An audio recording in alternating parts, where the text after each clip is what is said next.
اعوذ باللہ من الشیطان الرجیم بسم اللہ الرحمن الرحیم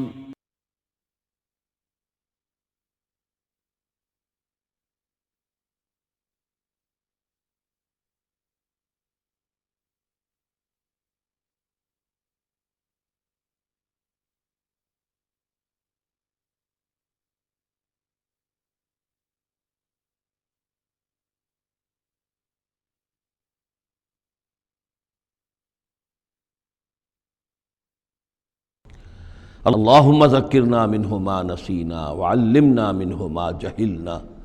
وارزقنا تلاوتہ آناء اللیل وآناء النہار واجعلہ لنا حجتا یا رب العالمین آمین۔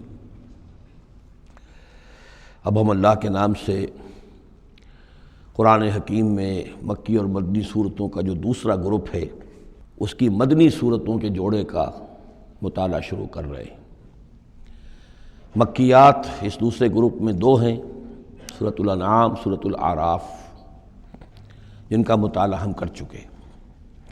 اور میں نے ابتدا ہی میں عرض کیا تھا کہ یہ گروپ اس اعتبار سے متوازن ہے کہ اس میں دو ہی سورتیں مکی ہیں، دو ہی مدنی ہیں۔ انفال اور توبہ یہ دو مدنیات ہیں۔ ان کا جو ربط اور تعلق ہے اس گروپ کی مکی صورتوں کے ساتھ، پہلے تو اس کو سمجھ لیجئے۔ ہم دیکھ چکے ہیں سورہ انعام اور اعراف میں کہ ان میں اتمام حجت ہوا ہے بنو اسماعیل پر یا مشرکین عرب پر۔ اس اتمام حجت کے بعد اللہ کا جو ہمیشہ سے ضابطہ اور قاعدہ رہا ہے، قانون رہا ہے کہ کسی رسول کے بھیجے جانے کے بعد اور اس کی جانب سے اتمام حجت کے کیے جانے کے بعد بھی اگر کوئی قوم کفر پر اڑی رہے بحیثیت مجموعی تو اس پر عذاب الہی آتا ہے، عذاب استیصال۔ اگرچہ یہ عذاب مختلف شکلوں میں آیا، کہیں کسی قوم کو ان کے اپنے ہی علاقوں میں سیلاب بھیج کر اور غرق کر دیا گیا، جیسے حضرت نوح علیہ السلام۔ کہیں کوئی بہت تیز آندھی بھیجی اور اس کے نتیجے میں جیسے کہ قوم عاد کے اوپر عذاب آیا، کہیں زلزلہ آیا، کہیں آسمان سے پتھراؤ ہوا جیسے کہ عمورہ اور صدوم کی بستیوں پر ہوا، کہیں جیسا کہ آپ کو معلوم ہے کہ آل فرعون کو ان کے محلوں سے اور گھروں سے نکال کر لا کر اور سمندر میں غرق کر دیا۔ تو قریش پر جو عذاب آیا ہے اللہ تعالیٰ کا، وہ اپنی نوعیت میں منفرد ہے، چونکہ حضور خود قرشی تھے، بنی اسماعیل میں سے تھے، اور آپ نے اتمام حجت کر دیا ان پر 13 برس تک، 12 برس تک دعوت دے کر، تو اب گویا کہ وہ عذاب الہی کے مستحق ہو گئے تھے۔ لیکن یہ عذاب الہی جو ہے قریش پر جو آیا ہے وہ بالاقساط آیا ہے۔ اس کی قسط اول ہے کہ جو غزوہ بدر میں ان تک پہنچی، انہیں مکے سے نکالا گیا، جیسے کہ آل فرعون کو ان کے محلات سے نکالا گیا اور لا کر سمندر میں غرق کیا گیا۔ وہ مکہ دارالحرم تھا، وہ تو جگہ تھی حرم، لہذا وہاں سے انہیں نکالا گیا، اور میدان بدر میں پہلی قسط عذاب الہی کی انہیں وصول کرنی پڑی۔ ان کے 70 سردار کھیت رہے اور معجزانہ طریقے پر کھیت رہے، اس میں کوئی شک نہیں کہ جیسے عذاب الہی پہلے قوموں پر آتے تھے اسی طرح کا معاملہ یہ ہوا ہے کہ تقریباً نہتے 313 میں سے صرف 8 افراد کے پاس تلواریں تھیں، اور ادھر سے 1000 پوری طرح کیل کانٹے سے لیس ہو کر آئے تھے۔ تو اللہ کی خصوصی مدد تھی کہ جس سے یہ عذاب آیا ہے اصل میں قریش کے اوپر، اور تقریباً تمام بڑے بڑے نامور سردار جو ہیں وہی میدان میں کھیت رہے، 70 ان کے قیدی ہو گئے۔ ابھی زخمی کتنے ہوئے ہوں گے انہیں بھی آپ ذہن میں رکھیے۔ تو یہ عذاب کی پہلی قسط تھی جو غزوہ بدر میں آئی ہے، اور پھر عذاب کا آخری مرحلہ آیا ہے سن 9 ہجری میں، جب مشرکین عرب کو آخری الٹیمیٹم دے دیا گیا کہ اب بس چند مہینے کی تمہیں مہلت دی جا رہی ہے، اس کے اندر اندر یا ایمان لے آؤ اور یا تمہیں تہہ تیغ کر دیا جائے گا۔ فَإِذَا انسَلَخَ الْأَشْهُرُ الْحُرُمُ فَاقْتُلُوا الْمُشْرِكِينَ حَيْثُ وَجَدتُّمُوهُمْ۔ اب یہ انتہائی اس کے توہین اور تذلیل کے ساتھ چیلنج تھا۔ یہ دوسری بات ہے کہ وہ سب لوگ ایمان لے آئے اور یہ قتل عام کی نوبت نہیں آئی، لیکن یہ کہ یہ آخری قسط تھی۔ وہ آخری قسط جو ہے سورہ توبہ میں بیان ہوئی ہے، اور عذاب کی پہلی قسط جو ہے وہ سورہ انفال میں ہے۔ ان دونوں صورتوں کو جمع کر دیا گیا تاکہ انعام اور اعراف میں بنو اسماعیل پر یا مشرکین عرب پر اتمام حجت، اور انفال اور توبہ میں ان پر جو عذاب الہی نازل ہوا اس کی تفصیل۔ تو یہ تو ہے معنوی ربط اس گروپ کی مکی اور مدنی صورتوں کے مابین۔ باقی جو یہ سورہ انفال ہے اس کے بارے میں نوٹ کر لیجئے کہ غزوہ بدر کے فوراً بعد متصلاً بعد نازل ہوئی ہے۔ گویا کہ سورہ آل عمران جو ہم پڑھ چکے ہیں اس سے پہلے ہے اس کا نزول، اس کے اکثر و بیشتر حصے سے پہلے نازل ہوئی ہے۔ تو یہ زمانی ترتیب جو ہے اگر یہ ذہن میں نہ رہے تو پھر اس سے کافی خلجان پیدا ہو جاتا ہے۔ اس کا جو پس منظر ہے وہ یہ غزوہ بدر کا معاملہ سمجھنا بہت ضروری ہے۔ دیکھیے یہاں تفصیل کا موقع تو ہے نہیں، میں نے سیرت النبی علیہ صاحب الصلاۃ والسلام سے منہج انقلاب نبوی کے جو مختلف سٹیپس ہیں کہ اس میں کن کن مراحل سے ہو کر آپ نے دین کے غلبے کا جو فرض منصبی آپ کے حوالے کیا گیا تھا اس کی تکمیل فرمائی۔ تو اس میں یوں سمجھیے کہ ایک مرحلہ تھا جو مکے میں طے ہو گیا، اور وہ اصل میں 4 مرحلے تھے: دعوت، تنظیم، تربیت اور صبر محض۔ وہاں ہاتھ اٹھانے کی اجازت نہیں تھی۔ ہم پڑھ آئے ہیں، سورہ نساء میں آ چکا ہے کہ اس وقت حکم تھا کفو ایدیکم، اپنے ہاتھ بندھے رکھو، تمہارے چاہے ٹکڑے اڑا دیے جائیں، تمہیں زندہ جلا دیا جائے، تم کوئی انتقامی کارروائی تو دور کی رہی، مدافعانہ کارروائی بھی نہیں کرو گے۔ No raising of hands even in self defence. یہ 4 مراحل تھے جو چلتے رہے تاں آ کے ایک طرف تو حضور کے پاس جانثاروں کی ایک جماعت تیار ہو گئی جو سرد و گرم چشیدہ تھے، ہر طرح کے حالات میں سے گزر چکے تھے، سختیاں جھیل چکے تھے، قربانیاں دے چکے تھے، ان کے اخلاص مع اللہ میں کسی شک و شبے کی گنجائش نہیں تھی، ان کے دل جو ہیں خالص ہو چکے تھے اللہ کے لیے۔ اور دوسری طرف یہ کہ اللہ تعالیٰ نے ایک دار الہجرت کا انتظام کر دیا، کھڑکی کھول دی مدینہ کی طرف، ہجرت کا اہتمام ہو گیا تاکہ اہل ایمان کو وہاں سے نکال کر اور مدینے میں لے آیا جائے۔ اب یہاں سے اقدام ہو، اسی لیے ہجرت فرض کر دی گئی کہ اب تمام مسلمان یہاں آ جائیں۔ ظاہر بات ہے کہ ہجرت جو ہے وہ فلائٹ نہیں تھی، وہ کوئی فرار نہیں تھا، بھاگ کر جان بچانا نہیں تھا۔ مغربی مورخین تو اسی نام سے اس کو یاد کرتے ہیں۔ وہ تو اصل میں یہ تھا کہ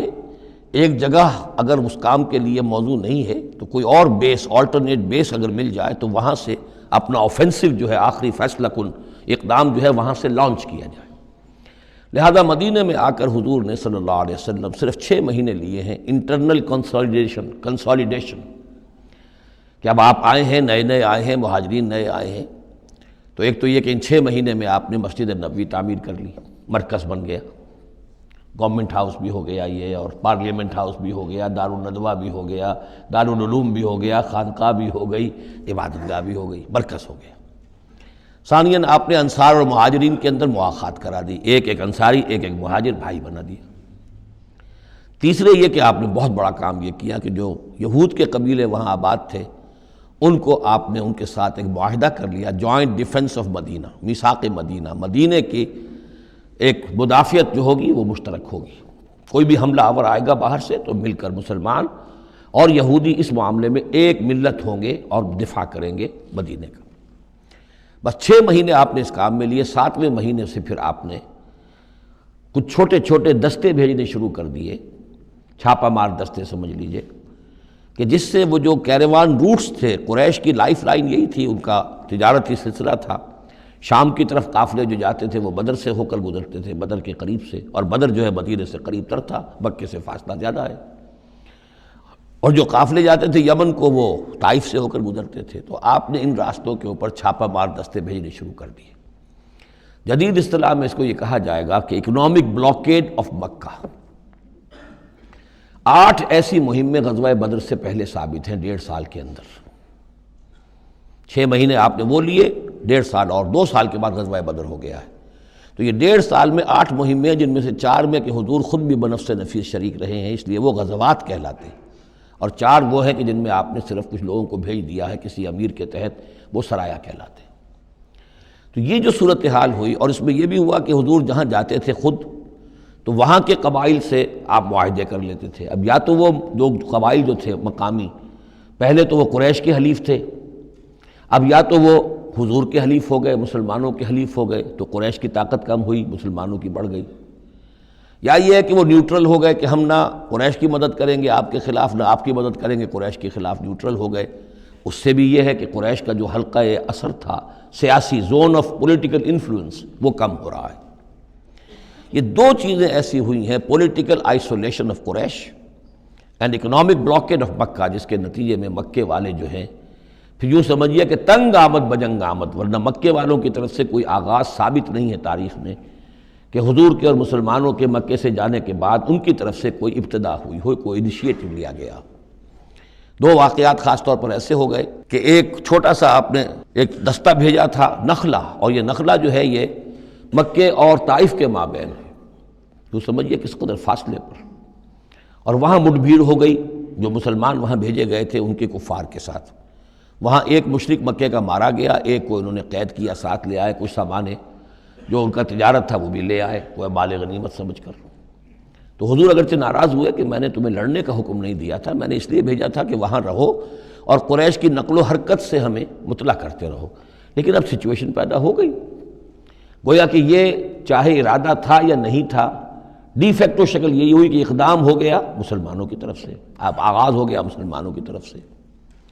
ادھر جب ابو سفیان لے کر جا رہے تھے بہت بڑا قافلہ شام کی طرف، تو حضور نے اس کا تعاقب کیا، لیکن وہ تیزی سے نکل گئے تھے۔ لیکن جب واپس آ رہے تھے اور 50,000 دینار کا سامان تھا ان کے قافلے کے اندر، بہت لدا پدا قافلہ، انہیں یہ خطرہ ہوا کہ اب پھر محمد صلی اللہ علیہ وسلم اور ان کے ساتھی کہیں لوٹیں گے ہمیں اور ہمارے اوپر حملہ کریں گے، روکیں گے ہمارا راستہ۔ تو انہوں نے یہ کی دوہری حکمت عملی کی کہ ایک تو یہ کہ ایک سوار بھیجا آگے تیزی کے ساتھ دوڑایا کہ مکے جاؤ اور کہو کہ ہمارے قافلے کو خطرہ ہے محمد سے صلی اللہ علیہ وسلم، لہذا مدد بھیجو۔ اور ادھر یہ کیا کہ وہ عام راستہ جو تھا، جو بدر سے ہو کر گزرتا تھا، اسے چھوڑ کر ساحل سمندر کے ساتھ ساتھ نیچے سے ہو کر وہ نکل بھی گئے۔ اب وہاں مکے میں یہ دونوں چیزیں بیک وقت پہنچ گئیں، ایک طرف وہ نخلا سے لوگ روتے پیٹتے چیختے چلاتے ہمارا آدمی مار دیا محمد کے آدمیوں نے، وہ آ گئے، ادھر سے وہ آ گیا جو ابو سفیان کا بھیجا ہوا تھا ایلچی کہ دوڑو دوڑو دوڑو تمہارا قافلہ محمد لوٹنے والے ہیں اور یہ ہے اور وہ ہے۔ بس وہ وار کرائی وہاں ہوئی اور 1000 کا لشکر جو ہے وہاں پر پھر جمع کیا گیا اور 900 اونٹ فراہم کیے گئے اور 100 گھوڑوں کا ایک رسالہ تیار کیا گیا اور وہ لوگ مکے سے نکل آئے۔ یہ صورتحال ادھر ہو رہی تھی۔ ادھر یہ ہے کہ حضور صلی اللہ علیہ وسلم نے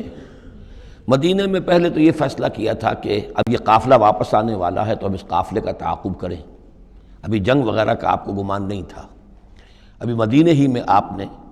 یہ جو ہے اس ایسا ارادہ ظاہر کیا کہ جیسے پہلے بھی گئے تھے، جب قافلہ جا رہا تھا شام کی طرف تو تعاقب کیا تھا، ایسے جب آ رہا ہے تو اسے انٹرسیپٹ کریں۔ لہذا ایک تو مشاورت ہوئی ہے مدینہ میں، آیا چلنا چاہیے یا نہیں چلنا چاہیے، وہ میں بعد میں عرض کروں گا جب ہم آیتیں پڑھیں گے۔ پھر جب کچھ لوگ نکل آئے اور یہ نہیں سمجھا گیا تھا کہ کوئی جنگ ہونی ہے، کوئی بڑا لشکر آ رہا ہے، اس وقت تک اطلاع نہیں تھی، اسی لیے بس جو جس کے ہاتھ میں آیا، کسی کے پاس نیزہ تھا، کسی کے پاس کچھ اور تھا، تلواریں 8 تھیں، گھوڑے کل 2 تھے، وہ چل پڑے۔ چلو اس لیے کہ مسئلہ تو قافلے کا مسئلہ ہے نا، کوئی جنگ تو ہے نہیں، کوئی لشکر وشکر تو آ نہیں رہا۔ جب آپ کچھ سفر طے کر کے مقام صفرا تک پہنچ گئے تو وہاں وحی آ گئی اور آپ کو اطلاع بھی پہنچ گئی، اطلاع بھی پہنچ گئی کہ ابو جہل جو ہے 1000 کا لشکر لے کر مکے سے چل پڑا ہے، اور وحی بھی آ گئی، اللہ نے بتا دیا کہ اے نبی اب یہ 2 شکلیں ہیں، جنوب سے مکے کی طرف سے ایک لشکر آ رہا ہے کیل کانٹے سے لیس ہے، شمال سے قافلہ آ رہا ہے، اور میرا یہ وعدہ ہے کہ ان دونوں میں سے ایک ضرور تم کو دے دوں گا، تم کو فتح حاصل ہو جائے گی، یہ میرے اہل ایمان کو بتا دیجئے اور ذرا مشورہ کیجئے۔ تو دوسری مشاورت جو ہے وہ مدینے سے نکل کر ہوئی ہے مقام صفرا میں۔ یہ اصل میں جو چیزیں اگر سامنے نہ ہوں تو پھر یہ بہت خلجان ہوتا ہے، اور اکثر لوگوں کو، مترجمین کو اور مفسرین کو بہت خلجان رہا ہے ان آیات کے سمجھنے میں۔ اور اس کے علاوہ جو ایک خلجان رہا ہے وہ یہ رہا ہے کہ ایک دور ہم پر ایسا گزرا ہے انگریز کے حکومت کے زمانے میں، اور خاص طور پر جب نئی مغربی سائنس اور مغربی تہذیب کا ہم پر حملہ ہوا ہے، تو چونکہ مغرب کے لوگوں نے یہ کہا کہ یہ اسلام تو تلوار سے پھیلا ہے، بوئے خون آتی ہے اس قوم کے افسانوں سے،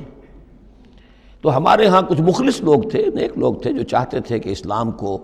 اور حضور صلی اللہ علیہ وسلم کی سیرت کو بچائیں، اس کی دفاع کریں۔ انہوں نے کہا نہیں اسلام تلوار سے نہیں پھیلا، حضور نے تو جو جنگیں کی تھیں وہ صرف مدافعانہ تھیں، ان کے اوپر جنگ ٹھوس دی گئی تھی اور آپ نے کوئی اقدام نہیں کیا۔ اور ان میں سب سے بڑا کام کیا ہے ہندوستان میں مولانا علامہ شبلی نعمانی رحمۃ اللہ علیہ نے، میں ان کا نام ادب سے لوں گا اس لیے کہ سر سید احمد کے زیر اثر تھے، اور وہ جو جدید جو ابھی آیا تھا، جو مغربی افکار و خیالات اور تہذیب اور تمدن اور ویلیوز اور نظریات کا جو ریلا آیا تھا، اس کا مقابلہ کرنا آسان کام نہیں تھا۔ تو یہ اپولوجیٹک انداز اختیار کیا ہے شبلی نعمانی نے، اور اس میں یہ ہے کہ وہ جو ابتدائی جو 8 جو غزوات اور سرایا ہیں جو بدر سے پہلے ہوئے، انہیں بالکل تقریباً نظر انداز کر دیا ہے، تاکہ یہ ثابت نہ ہو کہ انیشیٹو حضور کی طرف سے ہوا ہے۔ تو یہ چیز جو ہے میں سمجھتا ہوں کہ ایک خاص دور کا تقاضا تھی، وہ دور اب گزر چکا۔ اب اسلام کا یہ فکر کہ اسلام ایک مکمل دین ہے، یہ اپنا غلبہ چاہتا ہے، اور حضور کو بھیجا گیا تھا اس لیے کہ دین کو غالب کریں، اور دین کو غالب کرنے کی جد و جہد ایک انقلابی جد و جہد ہے۔ اس انقلابی جد و جہد میں جہاں پہلا مرحلہ یہی ہوتا ہے کہ پیسو ریزسٹنس ہو، اور پہلے تیاری کی جائے، دعوت، تنظیم، تربیت اور صبر محض کے ذریعے سے ایک قوت فراہم کی جائے، پھر دوسرا مرحلہ آتا ہے باطل کے ساتھ ٹکرانا پڑتا ہے، اور اس میں آگے بڑھ کر ٹکر مول لینی پڑتی ہے۔ یہ نہیں ہے کہ انتظار ہی کرتے رہیں، یعنی ایک جس کو ہم کہتے ہیں کو ایگزسٹنس، پیسفل کو ایگزسٹنس، حق و باطل کے درمیان نہیں ہو سکتی۔ حق کیسے تسلیم کر سکتا ہے کہ باطل بھی موجود رہے؟ ہاں حق میں جان نہیں ہے، اہل حق جو ہیں بے جان ہیں، مردہ ہیں، تو مجبوری ہے، لیکن اگر اہل حق میں جان ہو تو وہ کیسے برداشت کریں گے کہ باطل جو ہے اس کا غلبہ رہے؟ ہاں باطل جو ہے وہ نیچا ہو کر رہے، اگر وہ مغلوبیت کی شکل اختیار کر لے تو ٹھیک ہے، لیکن یہ کہ باطل کا غلبہ ہو اور اہل ایمان میں جان بھی ہو، تو یہ دو چیزیں جو ہیں یہ تو ایک دوسرے سے بالکل متضاد ہیں۔ جیسے حضرت ابوبکر نے فرمایا تھا ایبدل الدین وانا حی، کیا دین میں ترمیم کی جائے گی جبکہ ابھی میں زندہ ہوں؟ میرے جیتے جی دین کے اندر ترمیم، یہ ممکن نہیں ہے۔ تو وہی بندہ مومن کی شان ہونی چاہیے۔ تو اصل حقائق الحمدللہ بہت اچھی طریقے سے واضح ہو چکے ہیں۔ بہرحال اتنا پس منظر جو ہے جان لیجئے، اور ایک خاص اسلوب جو ہے اس سورہ مبارکہ کا، اگرچہ یہ تقریباً ایک خطبہ ہے مسلسل 10 رکوع ہے، لیکن اس میں ایک خاص مسئلے کو نکال کر پہلے درمیان شروع میں لے آئے ہیں۔ اس کی بحث آئے گی تقریباً وسط میں جا کر، لیکن اس اسلوب کو یہاں نوٹ کر لیجئے، وہ اس لیے کہ یہی اسلوب ہے جس سے ہمیں سمجھنے میں مدد ملے گی۔ سورہ توبہ کے جو ترتیب مضامین ہے وہاں بھی بہت اشکال ہے، اور بہت سے مترجمین کو جدید دور کے جو زیادہ محنت نہیں کر سکے ہیں، بس ترجمہ مکمل کرنا انہوں نے اپنے پیش نظر رکھ لیا، تفسیر مکمل کرنی ہی ہے، لہذا وہ تیزی کے ساتھ وہ دقت نظر کا ثبوت نہ دے سکے تو اس میں بڑے خلجان پیدا کر دیے۔ وہ اسلوب کیا ہے کہ اس پوری بحث میں سب سے ایک نمایاں مسئلہ یہ ہو گیا تھا غزوہ بدر کے بعد کہ مال غنیمت پر مسلمانوں میں جھگڑا ہو گیا۔ پہلی جنگ تھی، غنیمت کی تقسیم کیسے ہوگی، اس کا قانون کیا ہے، اس کا ضابطہ کیا ہے، وہ معلوم نہیں تھا۔ اور یہ کہ عام طور پر جو عرب میں پہلے رواج تھا وہ تو یہ تھا کہ جس کے ہاتھ جو لگ گیا بس وہ اس کا ہے۔ وہ تو لوٹ مار جانتے تھے، کوئی باقاعدہ جنگ جو ہے وہ تو ان کے ہاں اس طریقے سے منظم کوئی تنظیم تو تھی ہی نہیں، تو جو جس کے ہاتھ لگ گیا۔ اب لوگوں نے یہ سمجھا غزوہ بدر میں جس نے جو کچھ مال غنیمت جمع کیا وہ اس کا ہے۔ اب کچھ لوگوں نے کہا صاحب کہ ہم یہاں حضور کے حفاظت کے لیے مامور تھے، یہاں پہرے پر تھے، ہم تو مال جمع نہیں کر سکے، تو کیا مطلب ہے ہمارا کوئی حصہ نہیں ہوگا؟ یا یہ ہے کہ کچھ بزرگوں نے کہا جو وہ اتنی بھاگ دوڑ تو نہیں کر سکتے جتنے نوجوان کر سکتے تھے، بھاگ کر دوڑ کر ادھر سے ادھر جمع کر لینا، لیکن یہ کہ ان کی حیثیت ہوتی ہے، وجاہت ہوتی ہے، تو ایک جھگڑا پیدا ہو گیا کہ یہ کس طریقے سے تقسیم ہو، کس کا کتنا حق ہے۔ تو اس جھگڑے کا ذکر کر کے سورت شروع کی ہے، لیکن اس کے اوپر کوئی بات یہاں نہیں کی، بلکہ کیٹیگوریکل بات کی ہے کہ جڑ کاٹ دی اس کی، لیکن اس پر جو اصل حکم ہے وہ بعد میں آئے گا وسط سورت میں۔ مال غنیمت کے لیے یہاں لفظ آیا انفال، یسألونک عن الانفال، اے نبی یہ آپ سے انفال کے بارے میں پوچھ رہا ہے۔ انفال جمع نفل کی، نفل کہتے ہیں کسی اضافی شے کو، جیسے نماز فرض ہے، یہ سنت مؤکدہ ہے، یہ فلاں ہے، یہ نفل ہے، اضافی ہے، آپ کی مرضی پر ہے، پڑھیں نہ پڑھیں۔ تو جو کہ جنگ میں اصل شے جو مطلوب ہوتی ہے وہ فتح ہوتی ہے، مال غنیمت تو ایک اضافی شے، بونس ہے جو مل گیا، ورنہ اصل شے جو ہے وہ مال غنیمت جو ہے پیش نظر جنگ میں نہیں ہوتی۔ لوٹ مار میں اصل شے جو ہے وہ لوٹ مار کا مال ہوتا ہے، لیکن جب جنگ ہوتی ہے تو جنگ میں تو اصل چیز جو مقصود ہے وہ فتح ہے۔ تو اس حوالے سے مال غنیمت کو انفال کے لفظ سے تعبیر کیا گیا، یسألونک عن الانفال، اے نبی یہ آپ سے پوچھ رہے ہیں مال غنیمت کے بارے میں، قل الانفال للہ والرسول۔ پہلے تو جڑ کاٹ دی مسئلے، کہہ دیں کہ یہ انفال کل کے کل اللہ اور اس کے رسول کے ہیں، تم میں سے کسی کا کوئی حق ہے ہی نہیں، لاؤ سب جمع کر دو۔ یہ فتح جو ہے تمہارے ہاتھوں نہیں آئی ہے، یہ اللہ کی خصوصی مدد سے آئی ہے، لہذا کسی کا کوئی حق نہیں۔ زیرو لیول پر لا کر پھر ان کو سنبھالنا آسان تھا کہ جب معلوم ہو کہ سب کچھ ہاتھ سے دے کر، تو پھر تو ظاہر بات ہے کہ آدمی جو ہے جب ساری جاتی دیکھیے تو آدھی دیجے بانٹ والی بات ہے، پھر وہ کم کے اوپر بھی راضی ہو گئے۔ لیکن پہلا مسئلہ یہی تھا، قل الانفال للہ والرسول واتقوا اللہ، اللہ کا تقوی اختیار کرو، واصلحوا ذات بینکم، اور اپنے آپس کے معاملات کو درست کرو، واطیعوا اللہ ورسولہ، اور اللہ اس کے رسول کی اطاعت کرو، ان کنتم مؤمنین، اگر تم مومن ہو۔ گویا کہ جڑ ہی کاٹ دی، کسی کا کوئی حق اس میں ہے ہی نہیں، یہ سب اللہ اس کے رسول کے لیے، یعنی اسلامی ریاست کے لیے۔ اب یہاں جو آگے آیات آ رہی ہیں بڑی اہم ہے۔ بندہ مومن کی شخصیت کا جو حیولہ ہے اور بندہ مومن کی جو تعریف ہے، جامع ترین اور مختصر ترین الفاظ میں یہ آئی ہے سورہ حجرات میں۔ اس کے دو حصے ہیں، ایک تو ہے بندہ مسلم، مسلمان کے لیے تو 5 چیزیں ہیں، کلمہ شہادت، نماز، روزہ، حج، زکوٰۃ، لیکن حقیقی مومن کے لیے اس میں 2 اضافی چیزیں شامل کرنی پڑیں گی۔ وہ کیا ہیں؟ دلی یقین اور عملی جہاد۔ بندہ مومن کی شخصیت کے اندر یہ 2 رخ اور ہونے چاہیے۔ جو صرف مسلمان ہے، کلمہ شہادت، نماز، روزہ، حج، زکوٰۃ، بنی الاسلام علی 5، شہادت اللہ الہ الا اللہ وان محمد رسول اللہ واقام الصلاۃ وایتاء الزکوٰۃ وصوم رمضان وحج البیت۔ لیکن مومن، انما المؤمنون الذین آمنوا باللہ ورسولہ ثم لم یرتابوا، یقین والا ایمان، دل میں ایمان، وجاہدوا باموالہم وانفسہم فی سبیل اللہ، اور جہاد کریں اپنی جان اور مال کے ساتھ اللہ کی راہ میں۔ اب یہاں یوں سمجھیے کہ سورہ حجرات کی اس آیت نمبر 15 میں جو ڈیفینیشن آئی ہے، جیسے پرکار ہوتی ہے، پرکار کو کھول دیا۔ ایک حصے کی کیفیات کو یہاں اس سورہ انفال کے شروع میں لے آئے ہیں، اور دوسری جہاد والی کیفیات کو سورہ انفال کے آخر میں لے آئے ہیں۔ تو یہ پرکار یہاں کھلی ہوئی ہے اس ڈیفینیشن کی۔ تو ایک حصہ ڈیفینیشن کا یہاں آ رہا ہے، انما المؤمنون الذین اذا ذکر اللہ وجلت قلوبہم، اہل ایمان، حقیقی مومن تو وہ ہیں کہ جب اللہ کا ذکر کیا جاتا ہے تو ان کے دل لرز جاتے ہیں۔ وَإِذَا تُلِيَتْ عَلَيْهِمْ آیاتُهُ، اور جب انہیں اس کی آیات پڑھ کر سنائی جاتی ہیں، زادتہم ایمانا، ان کے ایمان میں بڑھوتری ہوتی ہے، اضافہ ہوتا ہے۔ وَعَلَىٰ رَبِّهِمْ يَتَوَكَّلُونَ، اور وہ اپنے رب پر توکل کرتے ہیں۔ الَّذِينَ يُقِيمُونَ الصَّلَاةَ، جو نماز کو قائم رکھتے ہیں۔ وَمِمَّا رَزَقْنَاهُمْ يُنْفِقُونَ، اور جو کچھ ہم نے انہیں دیا ہے اس میں سے اللہ کے لیے، اللہ کے دین کے لیے خرچ کرتے ہیں۔ انفاق فی سبیل اللہ مراد ہے۔ اولئک ھم المؤمنون حقا، یہ وہ لوگ ہیں جو سچے مومن ہیں، حقیقی مومن ہیں۔ لیکن نوٹ کر لیجئے یہ بھی ابھی آدھی ڈیفینیشن آئی ہے، اس سورہ مبارکہ کے آخر میں آئے گی، اور وہاں جا کے پھر یہی الفاظ آئیں گے۔ یہ آیت نمبر 74 ہے، والذین آمنوا وہاجروا وجاہدوا فی سبیل اللہ والذین آووا ونصروا اولئک ھم المؤمنون حقا لہم مغفرۃ ورزق کریم۔ اس کے بعد ایک آیت اور بعد میں ہے، سورت ختم ہو جاتی ہے۔ تو لاسٹ بٹ 1 آیت، اور ادھر پہلی کے بعد دوسری، ان 2 جگہ پر ایمان کے حقائق کو تقسیم کر کے، پرکار کو کھول کر، گویا کہ پوری سورت کو ان 2 کے درمیان میں لے لیا گیا ہے، گود میں لے لیا گیا ہے۔ ایمان کی ڈیفینیشن کے یہ 2 حصے جو ہیں ان کی گود میں۔ اب یہاں سے شروع ہو رہا ہے غزوہ بدر کا۔ کما اخرجک ربک من بیتک بالحق، جیسے کہ نکالا آپ کو اے نبی آپ کے رب نے آپ کے گھر سے حق کے ساتھ، یعنی آپ کا یہ بدر کی طرف روانہ ہونا جو ہے یہ اللہ تعالیٰ کی ایک اسکیم کا حصہ تھا، اللہ کی اپنی ایک تدبیر ہے۔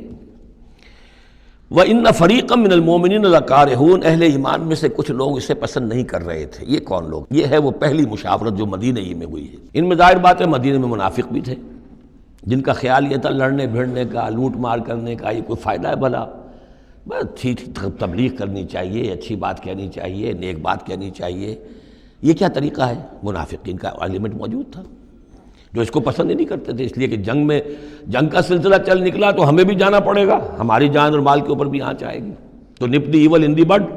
اس سے تو بہتر ہے کہ اس کو یہیں پر ختم کرو۔ اس اعتبار سے ویسے بھی کچھ انسانی فطرت ایسی ہوتی ہے، کچھ نیک سرشت لوگ بھی ہوتے ہیں کہ آخر اس سے کیا فائدہ نکلے گا، ابھی کوئی خاص جو ہے قریش کی طرف سے تو اقدام ہوا نہیں تھا، ہم آگے بڑھ کر جو ہے یہ جو بات اقدام کر رہے ہیں تو آخر اس کا فائدہ کیا ہے۔ تو یہ اس قسم کی باتیں اس وقت کہی گئیں۔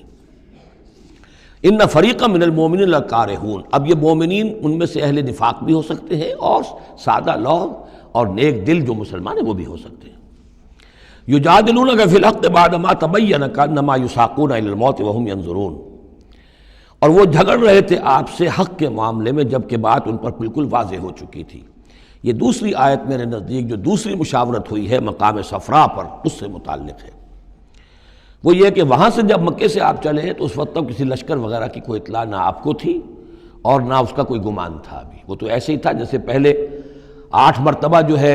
وہ جو ایکسکرشنز جو ہوئی تھیں، جس طریقے کی مہمات بھیجی گئی تھیں، یہ اسی طرح کی ایک مہم ہے۔ لیکن یہ ہے کہ آگے چل کر جب آپ کچھ دور چل نکل کے آ گئے تھے، یہاں آ کر جو ہے آپ کو وحی بھی آ گئی اور اطلاعات بھی مل گئی کہ صورتحال وہ ہو چکی ہے۔ ایک طرف نخلا سے روتے پیٹتے لوگ پہنچ گئے وہاں، دوسری طرف یہ کہ ادھر سے ابو سفیان کا جو ہے ایلچی پہنچ گیا چیختا چلاتا ہوا، اور 1000 کا لشکر لے کر ابو جہل نکل پڑا ہے بدر کی طرف۔ اب وہ بدر کی طرف آ رہا ہے، ادھر سے قافلہ بدر کی طرف آ رہا ہے شمال سے۔ اس وقت اللہ تعالیٰ نے فرمایا، اور یہ مشاورت جیسا کہ میں نے کہا تھا جیسے کہ حضرت طالوت نے کی تھی، ایک آزمائش اپنی فوج کی کہ جو اس دریا میں سے پانی پیے گا سیر ہو کر پیے گا اس کا مجھ سے کوئی تعلق نہیں، اسی طرح کا آپ نے مشاورت کا معاملہ اللہ تعالیٰ کے حکم سے مسلمانوں کے سامنے رکھ دیا۔ بعدما تبین کانما یساقون الی الموت، تو لوگ ایسے محسوس کر رہے تھے جیسے انہیں دھکیلا جا رہا ہو موت کی طرف، وہم ینظرون، اور وہ دیکھ رہے ہوں۔ ظاہر بات ہے یہ کیفیت تو کٹر جو منافق تھے وہاں پر انہی کی ہو سکتی تھی۔ وَإِذْ يَعِدُكُمُ اللَّهُ إِحْدَى الطَّائِفَتَيْنِ أَنَّهَا لَكُمْ، اور جب کہ اللہ تعالیٰ وعدہ کر رہا تھا تم سے کہ ان دونوں گروہوں میں سے ایک تمہیں مل جائے گا، ایک پر تمہاری فتح گارنٹیڈ ہے۔ وَتَوَدُّونَ أَنَّ غَيْرَ ذَاتِ الشَّوْكَةِ تَكُونُ لَكُمْ، اور اے مسلمانوں تم یہ چاہتے تھے کہ ادھر جاؤ جدھر کے کانٹا لگنے کا کوئی اندیشہ نہ ہو، اس لیے کہ بمشکل 50 یا 100 آدمی تھے اس قافلے کے ساتھ، اور اونٹ تھے بے شمار، اور جو میں نے آپ کو بتایا بہت بڑی مقدار کے اندر جو ہے 50,000 دینار کا جو مال تھا ان کے پاس، تو ان کو تو آسانی سے قابو کیا جا سکتا تھا، اس میں اندیشہ کم تھا۔ پھر دلیلیں بھی عقلی آ گئی ہوں گی کہ حضور ہمارے پاس تو کچھ ہتھیار بھی نہیں ہے، کچھ نہیں ہے، ہم تیاری کر کے مدینے سے نکلے ہی نہیں ہیں، تو اچھا ہے پہلے یہ کہ ہم جا کر ان پر قبضہ کر لیں تو ان کے ہتھیار بھی ہمیں مل جائیں گے، تو پھر لشکر سے لڑنے کے لیے ہم بہتر پوزیشن میں ہوں گے۔ تو عقل و منطق بھی یہ گویا کہ ان کے ساتھ تھی۔ وَيُرِيدُ اللَّهُ أَن يُحِقَّ الْحَقَّ بِكَلِمَاتِهِ، اور اللہ یہ چاہتا تھا کہ اپنے بات کو اپنے فیصلے کے ذریعے سے حق کا حق ہونا ثابت کر دے۔ وَيَقْطَعَ دَابِرَ الْكَافِرِينَ، اور کافروں کی جڑ کاٹ دے۔ یہ قُطِعَ دَابِرُ الْقَوْمِ الَّذِينَ ظَلَمُوا، کافر قوم کی جڑ کاٹ دی گئی، جو ہم پڑھ کر آئے سورہ اعراف میں۔ اللہ کا ارادہ یہ تھا، اگر عام جو دنیاوی قواعد و ضوابط ہیں، فزیکل لاز ہیں، اس کے تحت یہ ہوتا تو اتنی بڑی بات ہی نہ ہوتی۔ اسے یوم الفرقان بنانا تھا کہ نمایاں ہو جائے کہ اللہ کس کے ساتھ ہے، حق کدھر ہے، اور یہ اسی وقت ہو سکتا تھا جبکہ یہ کنٹراسٹ برقرار رہتا کہ بے سر و سامان 313 گئے ہیں اور کیل کانٹے سے لے 1000 کے ساتھ ان کا مقابلہ ہوا ہے، اور پھر انہیں اللہ نے فتح دی ہے۔ لہذا اللہ کی مرضی کچھ اور تھی۔ یرید اللہ ان یحق الحق بکلماتہ ویقطع دابر الکافرین، اللہ چاہتا تھا کہ اپنی باتوں کے ذریعے سے حق کا حق ہونا ثابت کر دے اور کافروں کی جڑ کاٹ دے۔ یہ یحق الحق، تاکہ سچا ثابت کر دے حق کو، سچ کو، ویبطل الباطل، اور باطل ثابت کر دے باطل کو، باطل ہونا اس کا ثابت ہو جائے۔ ولو کرہ المجرمون، خواہ یہ مجرموں کو کتنا ہی ناگوار ہو۔ استستغیثون ربکم، یاد کرو جب کہ تم اپنے رب سے استغاثہ کر رہے تھے، دعائی دے رہے تھے کہ اللہ اب ہماری مدد فرما۔ فاستجاب لکم، تو اللہ نے تمہاری دعا کو قبول کیا تھا۔ انی ممدکم بألف من الملائکۃ مردفین، کہ میں تمہاری مدد کروں گا 1000 ملائکہ سے جو لگاتار آئیں گے، پے بپے آئیں گے۔ 1000 کا لشکر آیا ہے نا، تو 1000 فرشتے ہم تمہاری مدد کے لیے بھیج دیں گے۔ وما جعلہ اللہ الا بشرا، اور اللہ نے اس کو نہیں بنایا مگر تمہارے لیے بشارت، وَلِتَطْمَئِنَّ بِهِ قُلُوبُكُمْ، اور تاکہ تمہارے دل مطمئن ہو جائیں۔ وَمَن نَّصْرُ إِلَّا مِنْ عِندِ اللَّهِ، اور مدد تو اللہ کی طرف سے ہوتی ہے، فرشتوں کو بھیجے بغیر بھی وہ مدد کر سکتا ہے، کن فیکون کی شان کے ساتھ وہ جو چاہے کر دے۔ لیکن یہ کہ تمہارا جو اپنا ایک سوچنے کا انداز ہے، بر بنائے طبع بشری، تمہاری تسکین کے لیے ہم نے یہ شکل کر دی کہ 1000 دشمن آ رہا ہے تو 1000 فرشتہ تمہاری مدد کے لیے ہم بھیج دیں گے۔ ان اللہ عزیز الحکیم، یقیناً اللہ تعالیٰ سب زبردست ہے اور حکمت والا۔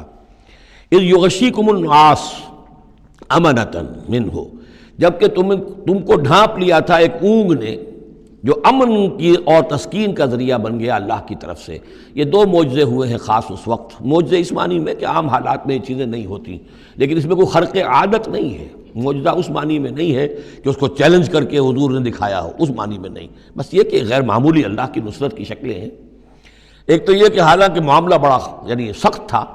لیکن رات کو جا کے پڑاؤ پر مسلمان سوئے اطمینان سے، بڑی عمدگی سے نیند آئی، دل میں وہ دغدغہ نہیں تھا، اللہ پر اطمینان تھا، اللہ کے لیے نکلے تھے، لہذا ان کو وہ بے چینی اور تشویش اور کل کیا ہو جائے گا، رہیں گے کہ نہیں رہیں گے، زندگی ہوگی موت، کچھ نہیں، نیند آئی، انہیں اطمینان سے سوئے، صبح کو اٹھے تو وہ گویا کہ چاق و چوبند تھے۔ نمبر 2 یہ ینزل علیکم من السماء ماء، اور جب کہ اتارا اس نے تم پر آسمان سے پانی، بارش ہو گئی،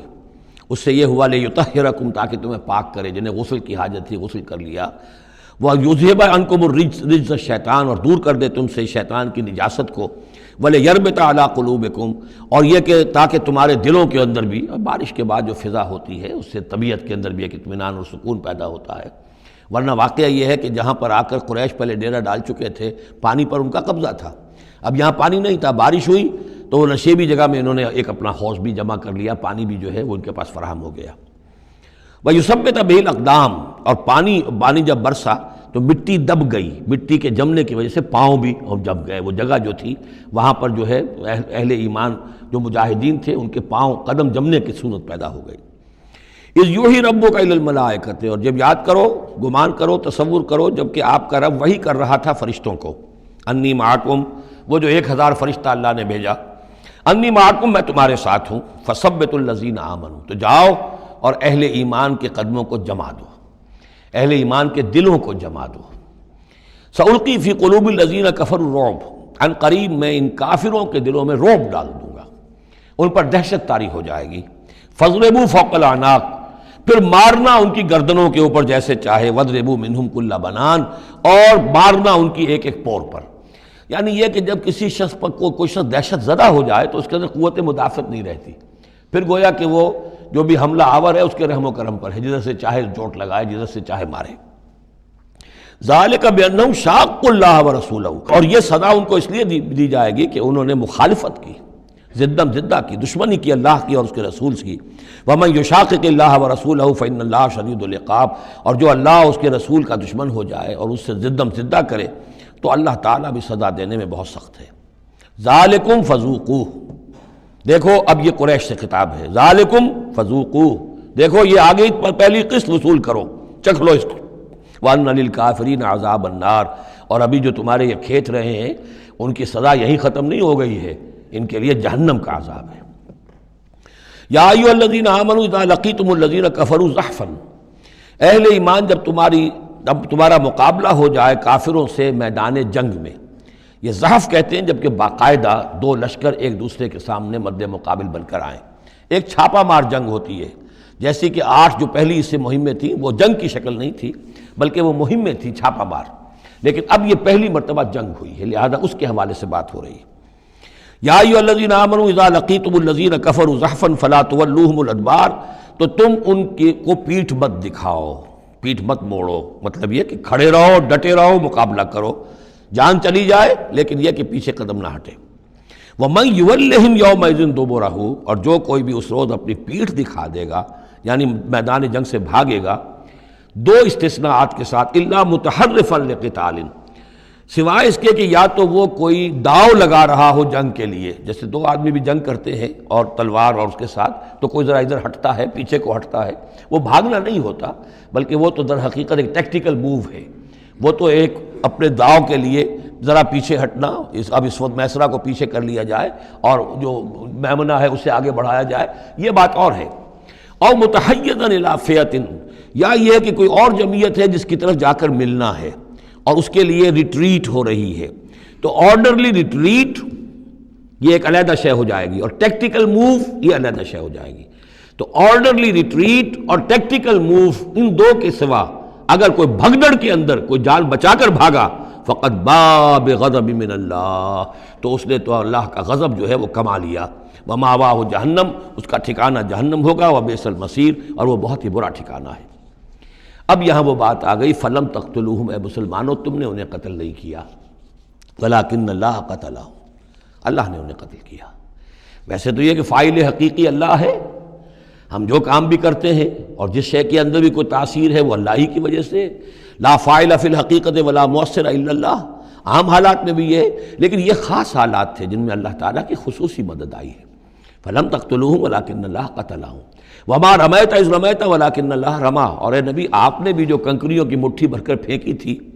آپ نے کنکریاں لیں اپنی مٹھی میں اور پھینکا کفار کے لشکر کی طرف، شاہت الوجوہ،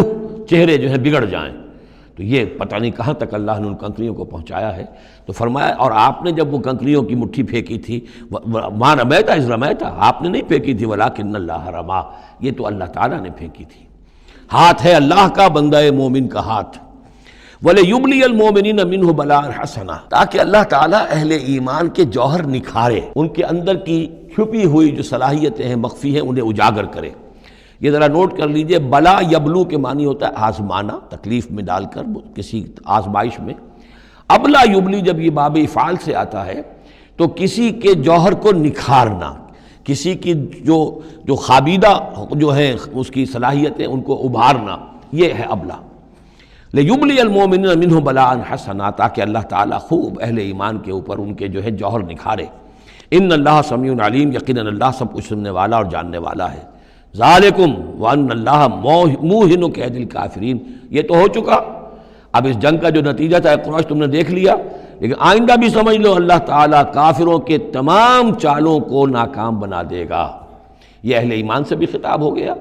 اور یہ کہ کفار کے لیے بھی، اور پھر کفار سے خطاب ہے، ان تستفتحوا فقد جاءکم الفتح۔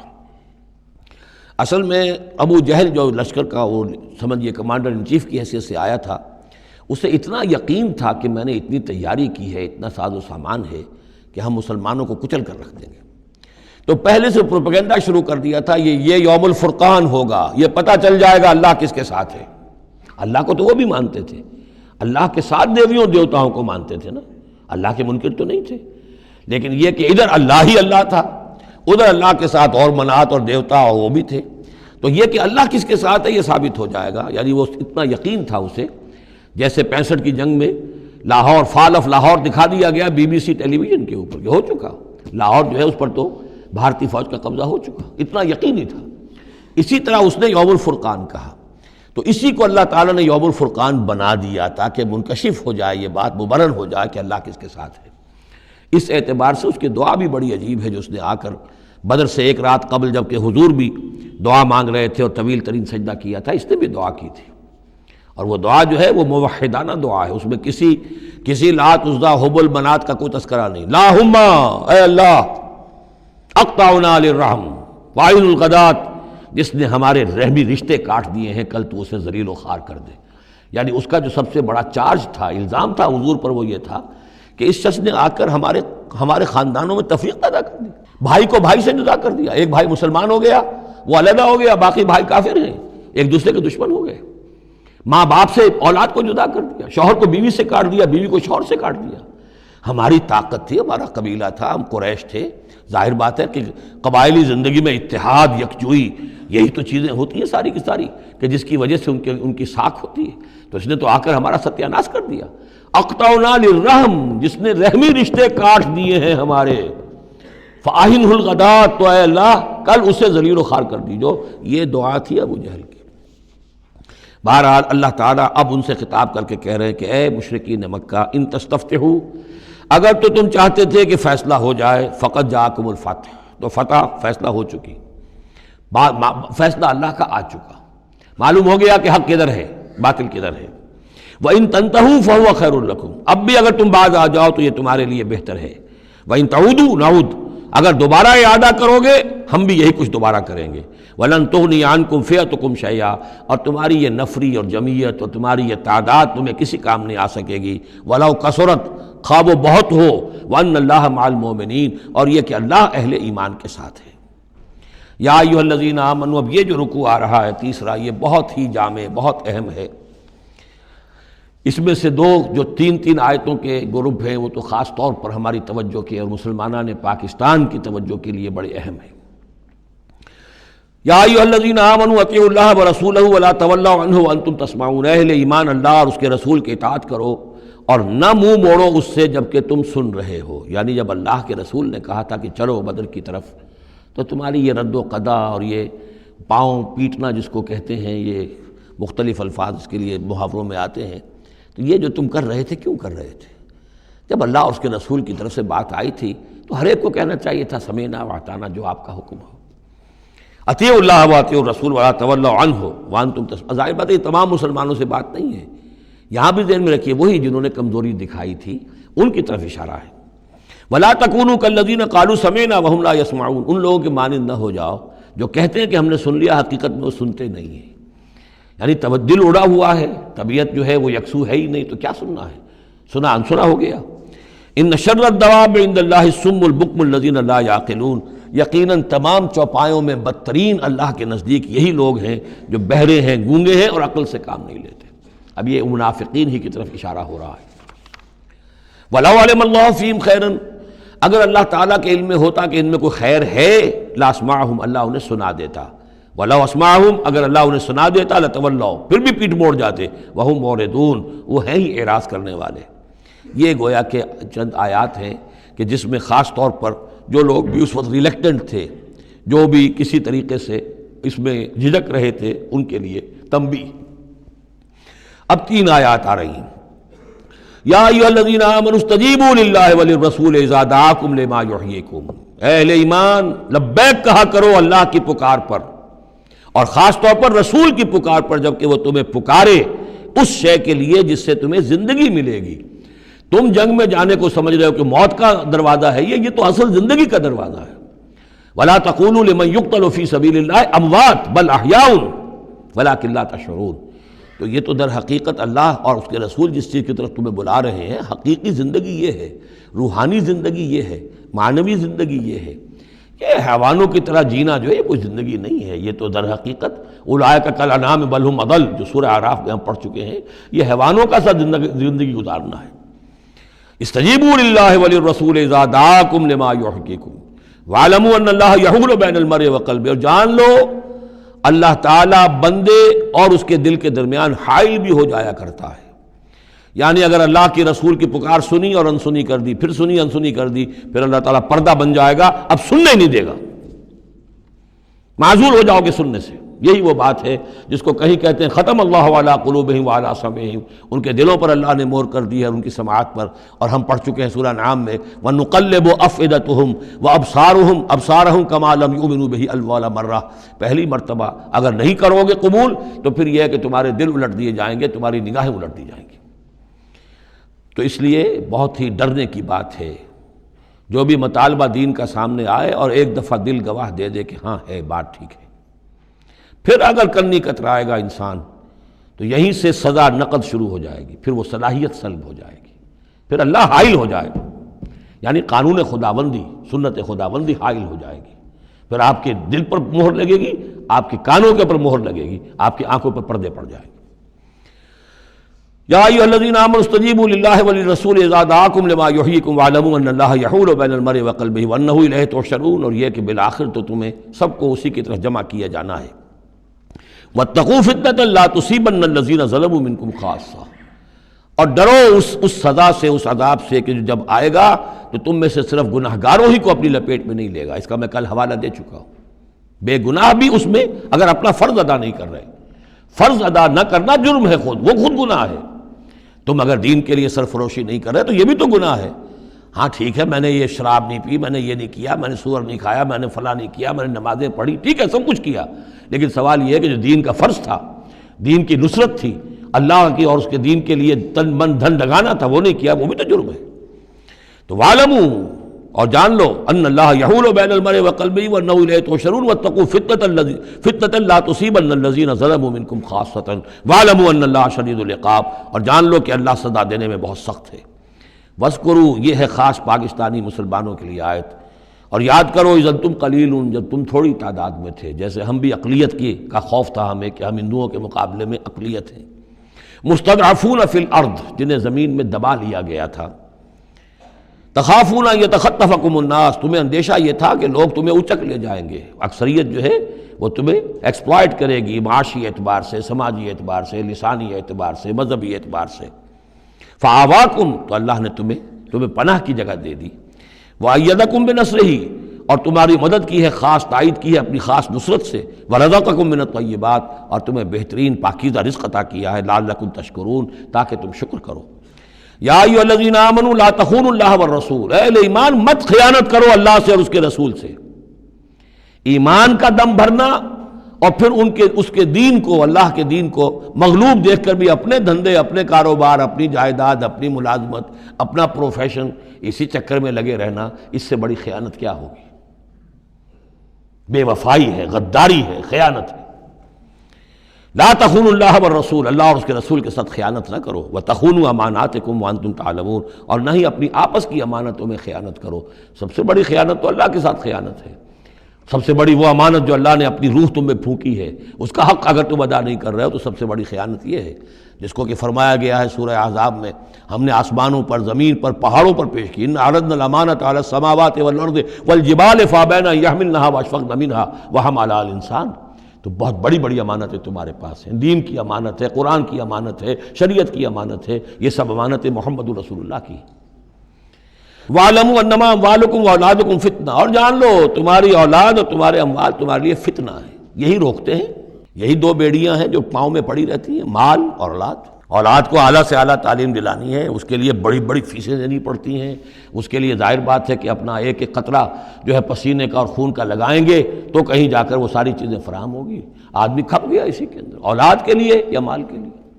پھر کہاں سے وقت لائیں دین کے لیے، اور دین کے لیے نصرت کے لیے کہاں کوئی رمق جسم کے اندر باقی رہ جاتی ہے۔ جان لو کہ تمہارے اموال اور تمہاری اولاد تمہارے لیے فتنہ ہے۔ فتنہ کہتے ہیں جس پر کسی کو پرکھا جائے، کسوٹی جس کے اوپر پرکھا جا رہا ہو۔ وَأَنَّ اللَّهَ عِندَهُ أَجْرٌ عَظِيمٌ، اور یقیناً اللہ ہی کے پاس ہے بڑا اجر۔ یا ایھا الذین آمنوا ان تتقوا اللہ یجعل لکم فرقانا، اہل ایمان اگر تم اللہ کے تقوی پر برقرار رہو گے، تمہارے لیے فرقان، ایک کے بعد دوسری فرقان آتی رہے گی۔ پہلا فرقان تو یہ آ گیا ہے، یہ فتح جو تمہیں دی گئی ہے۔ وَيُكَفِّرْ عَنْكُمْ سَيِّئَاتِكُمْ، اور یہ کہ تمہارے سے تمہاری جو کمزوریاں ہیں، برائیاں ہیں، وہ اللہ تعالیٰ دور کر دے گا۔ وَيَغْفِرْ لَكُمْ، اور بخش دے گا۔ وَاللَّهُ ذُو الْفَضْلِ الْعَظِيمِ، اللہ بڑے فضل والا ہے۔ وَإِذْ يَمْكُرُ بِكَ الَّذِينَ كَفَرُوا، اب یہ ہجرت سے پہلے جو صورتحال تھی مکے میں کہ قریش کے سردار بیٹھتے تھے دارالندوہ میں، کیا کریں اب ہم محمد صلی اللہ علیہ وسلم کو قتل کر دیں، سازشیں ہوتی تھیں، اور اسی طریقے سے انہیں قید کر دیں، کہیں یہاں سے نکلنے پہ مجبور کر دیں، تو وہ جو سازشیں ان کی ہوتی تھی اور مشورے ہوتے تھے ان کا ذکر ہے۔ اور جب یاد کیجئے جب کہ وہ لوگ جو کافر ہوئے، یہ کافر لوگ آپ کے بارے میں مشورے کرتے تھے، چالیں چلتے تھے، اسکیمیں بناتے تھے، سازشیں کرتے تھے۔ لِیُثْبِتُوکَ، نمبر ایک تو یہ کہ آپ کو کہیں قید کر دیں، اور یقتلوک، یا قتل کر دیں، اور یخرجوک، یا آپ کو اپنی بستی سے کہیں نکال دیں۔ وَيَمْكُرُونَ وَيَمْكُرُ اللَّهُ، وہ بھی چالیں چل رہے تھے، ان کی بھی اسکیمز تھیں اور اللہ کی اپنی اسکیم تھی۔ وَاللَّهُ خَيْرُ الْمَاكِرِينَ، اور ظاہر بات ہے کہ اللہ تعالیٰ بہترین ہے پلاننگ کرنے والا اور بہترین ہے تدبیر فرمانے والا۔ وَإِذَا تُتْلَىٰ عَلَيْهِمْ آيَاتُنَا قَالُوا قَدْ سَمِعْنَا لَوْ نَشَاءُ لَقُلْنَا مِثْلَ هَٰذَا، اور جب انہیں ہماری آیات پڑھ کے سنائی جاتی ہے تو وہ کہتے ہیں ٹھیک ہے، بہت سن لی ہم نے یہ آیات، بہت محمد آپ نے سنا لیا، کوئی ایسی بات بھی نہیں ہے، ہم چاہیں گے تو ایسا ہی کلام ہم بھی کہہ لیں گے۔ جرت نہیں کی کسی نے کہ آئے کہ یہ کلام میں نے موضوع کیا ہے اور یہ قرآن کے برابر ہے، تو کوئی کمیشن بٹھا لیجئے، کوئی سازش بنا لیجئے کہ تو طے کریں، یہ جرت نہیں ہوئی۔ لیکن یہ کہہ دینے میں تو کوئی بات نہیں تھی، زبان کون پکڑے گا۔ لو نشاء لقلنا مثل هذا، اگر ہم چاہیں گے تو ہم بھی ایسے کہہ دیں گے، کوئی ایسی بڑی بات نہیں ہے۔ یہ نضر بن حارث تھا کہ جس کی طرف یہ الفاظ منقول ہیں تاریخ اور سیرت میں۔ ان هذا الا اساطیر الاولین، یہ نہیں ہے یہ مگر یہ کہ پچھلوں کی کہانیاں ہیں، قصے ہیں، جیسے آج بھی مستشرقین کہتے ہیں کہ کچھ تورات سے، کچھ انجیل سے محمد نے لے لیا جوڑ جاڑ کر اور یہ قرآن بنایا ہے۔ اب تو خیر وہ دور ذرا بدل گیا ہے، یہ ذرا پچھلی صدی کی بات تھی، اس دور میں لوگ اس قسم کی باتیں زیادہ کرتے تھے۔ وَإِذْ قَالُوا اللَّهُمَّ إِن كَانَ هَذَا هُوَ الْحَقُّ، اور وہی بات جو میں نے آپ کو بتائی تھی کل بھی کہ قریش کے لیے سب سے بڑا مسئلہ اپنے عوام کو سنبھالنے کا ہو گیا تھا، کیسے روکیں ان کو کہ یہ محمد صلی اللہ علیہ وسلم کا ایمان نہ لائیں۔ اس کے لیے جو اور تدبیریں وہ کرتے تھے اسی کی طرح کی ایک تدبیر کا ذکر آ رہا ہے۔ مجمع عام میں کھڑے ہو کر دعائیں مانگ رہے ہیں کہ اے اللہ، اگر یہ جو کچھ محمد کہہ رہے ہیں اگر یہ حق ہے اور تیرے پاس سے آیا ہے یہ قرآن، فَأَمْطِرْ عَلَيْنَا حِجَارَةً مِّنَ السَّمَاءِ وَإِذْ قَالُوا اللَّهُمَّ إِن كَانَ هَذَا هُوَ الْحَقَّ مِنْ عِندِكَ،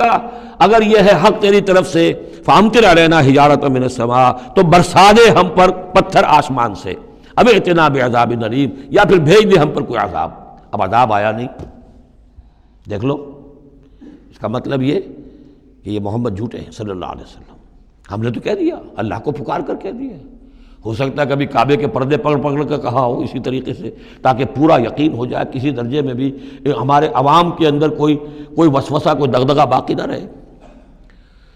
وَمَا كَانَ اللَّهُ لِيُعَذِّبَهُمْ، اور اللہ تعالیٰ انہیں عذاب نہیں دے سکتا تھا، اللہ کے لیے ممکن نہیں تھا کہ ان پر عذاب بھیجتا، وَأَنْتَ فِيهِمْ، جبکہ ابھی اے محمد آپ ان کے مابین موجود تھے۔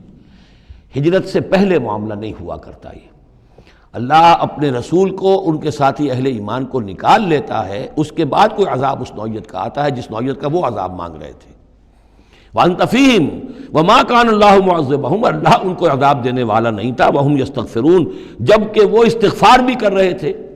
یعنی اسی مکے میں عوام الناس بھی تو تھے، سادہ لوگ بھی تو تھے، وہ استغفار بھی کرتے تھے، تلبیہ بھی پڑھتے تھے، لبیک اللہم لبیک لبیک اللہم لبیک، یہ بھی تو کرتے تھے، اللہ کو بھی پکارتے تھے۔ تو بڑا گڑبڑ سا معاملہ تھا، جب تک کہ اللہ تعالیٰ یمیز الخبیث من الطیب کر نہ دے، اس وقت تک اس طرح کا معاملہ اللہ تعالیٰ کے لیے درست نہیں تھا۔ وَمَا لَهُمْ أَلَّا يُعَذِّبَهُمْ، باقی وہ عذاب کے پورے طور سے مستحق تو ہو چکے ہیں،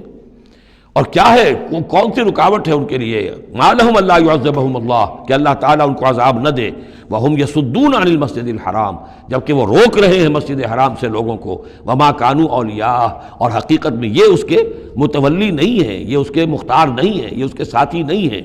ان اولیاءہ الا المتقون، اس اللہ کے گھر کے تو ولی اور اس کے جو اصل مجاور کہہ لیجئے یا متولی کہہ لیجئے، وہ تو ہوں گے متقی لوگ جو اللہ کا تقوی رکھتے ہوں، اللہ کی بندگی کرتے ہوں۔ ولکن اکثرہم لا یعلمون، لیکن ان کی اکثریت علم نہیں رکھتی۔ وما کان صلاتہم عند البیت، اور انہوں نے جو نماز کا حلیہ بگاڑا ہے، نہیں ہے ان کی نماز بیت اللہ کے پاس الا مقام و تصدیہ، سیٹیاں بجاتے ہیں، تالیاں پیٹتے ہیں، یہ ان کی نماز رہ گئی ہے۔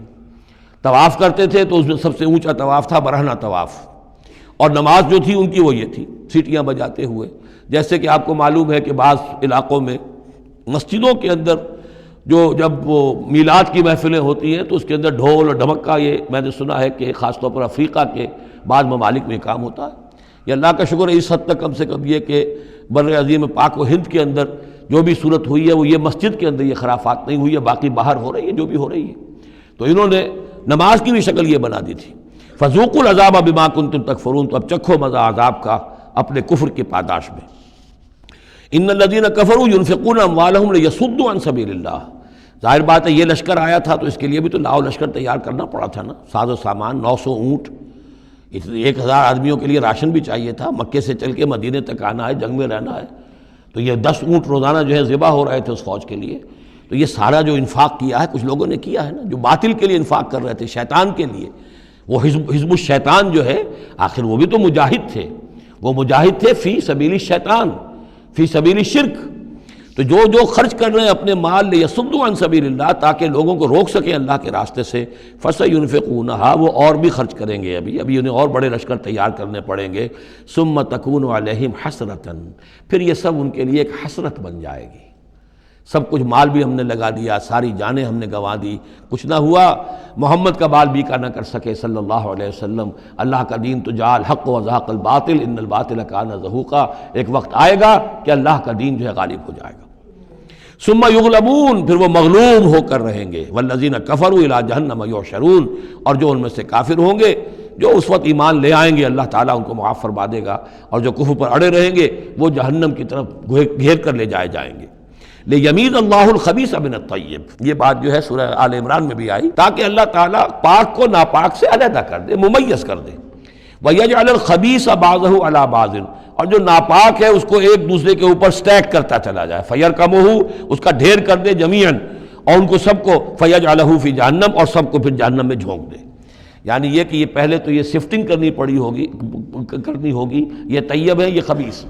خبیث کو ایک دوسرے کے اوپر سٹیک کیجئے اور پھر اس کو جہنم میں ایک ہی مرتبہ دھکا دے دیجئے۔ لِيَمِيزَ اللَّهُ الْخَبِيثَ مِنَ الطَّيِّبِ وَيَجْعَلَ الْخَبِيثَ بَعْضَهُ عَلَى بَعْضٍ فَيَرْكُمَهُ جَمِيعًا فَيَجْعَلَهُ فِي جَهَنَّمَ أُولَٰئِكَ هُمُ الْخَاسِرُونَ، یقیناً یہی لوگ ہیں خسارے پانے والے۔ قُل لِّلَّذِينَ كَفَرُوا إِن يَنتَهُوا يُغْفَرْ لَهُم مَّا قَدْ سَلَفَ، اعلان کر دیجئے اے محمد صلی اللہ علیہ وسلم ان کافروں کے سامنے، اب بھی اگر باز آ جائیں تو جو کچھ ہو چکا ہے وہ معاف کر دیا جائے گا، اب بھی موقع ہے، اب بھی ایمان لے آؤ۔ وَإِن يَعُودُوا، اور اگر وہ ارادہ کریں گے دوبارہ یہی کچھ کریں گے، فقط بدت سنت الاولین، تو پچھلوں کی بھی داستانیں گزر چکی ہیں، ان کی جو بھی کچھ ان پر ہوا ہے وہ سب کو معلوم ہے۔ اب ظاہر بات ہے کہ وہ مکی قرآن تو نازل ہو چکا تھا، سورہ اعراف بھی نازل ہو چکی، سورہ انعام بھی نازل ہو چکی، جو کچھ ہوا ہے قوم ہود کے ساتھ، قوم صالح کے ساتھ، قوم شعیب کے ساتھ، اس ساری داستانیں تو تھی، فقط مدد سنت الاولین، اگلوں کا جو طریقہ اور راستہ تھا وہ تو گزر چکا ہے، وہ سب کے سامنے آ چکا ہے۔ وَقَاتِلُوهُمْ حَتَّى لَا تَكُونَ فِتْنَةٌ وَيَكُونَ الدِّينُ كُلُّهُ لِلَّهِ، یہ سورہ بقرہ میں بھی آیت آئی تھی اور اب آئی ہے اضافی شان کے ساتھ، یعنی اے مسلمانوں اب تمہاری یہ دعوت و تحریک جو ہے یہ اس مرحلے میں داخل ہو گئی، آرمڈ کانفلکٹ۔ اب یہ 15 برس کے بعد حضور نے جب دعوت کا آغاز کیا ہے مکے میں، اس کے بعد سے 15 برس گزر چکے، اب وہ دعوت، تنظیم، تربیت، صبر محض کا دور ختم ہوا،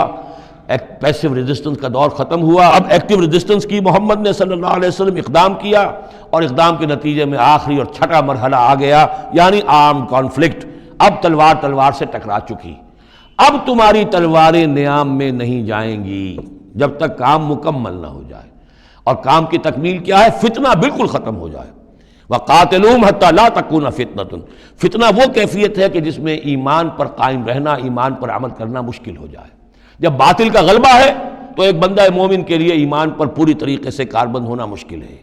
لہذا اس صورتحال کو ختم کرو، یعنی اب دین کا غلبہ ہو جائے۔ حَتَّى لَا تَكُونَ فِتْنَةٌ وَيَكُونَ الدِّينُ كُلُّهُ لِلَّهِ، دین بھی جزوی نہیں، کل کا کل دین اللہ ہی کے تابع آ جائے۔ فَإِنِ انْتَهَوْا فَإِنَّ اللَّهَ بِمَا يَعْمَلُونَ بَصِيرٌ، پھر اگر وہ باز آ جائے تو جو کچھ وہ کر رہے ہیں اللہ اسے دیکھ رہا ہے۔